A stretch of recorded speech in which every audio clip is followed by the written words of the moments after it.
work, not gonna stop. Came with the crew, go to the top. I want a lamb, I want a plane. I made a plan, I'ma get paid. I am a boss, I do not stunt, I do not care. Fuck what they want.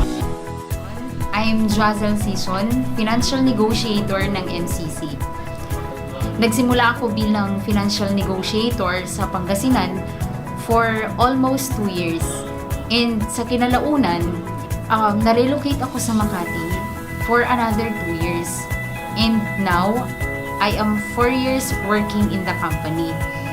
So sa tagal kong yun, sa 4 na taon na yun, hindi rin biro yung pananatili ko sa kumpanya dahil kailangan mong pumasok araw-araw for your attendance record.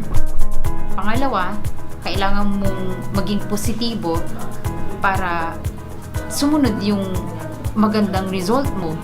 Pangatlo, yung pagiging consistent at yung magandang pakikitungo ko sa kapwa ko empleyado, yun yung pinaka-importante. Kung noon nagsasalita ako bilang financial negotiator pa, ngayon nagsasalita po ako bilang isang team leader na ng kumpanya. Dahil doon sa 4 years na karanasan ko sa loob ng company, binigyan ako ng pagkakataon para mag-lead na ng team.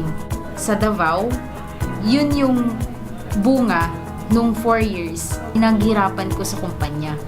So, sa mga nag-a-aspire na maging leader katulad ko, gawin mo na, simulan mo na.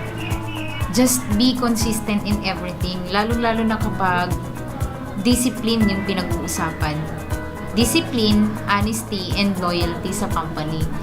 Kasi kapag nagawa mo yun, nagawa mo yung tatlong yun, susunod na lahat pati result mo, magandang result mo sa lahat ng bagay.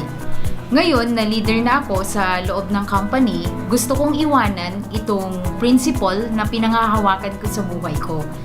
You cannot become what you want to be by remaining what you are. Okay? So that's it. Thank you, Madrid, Philippines!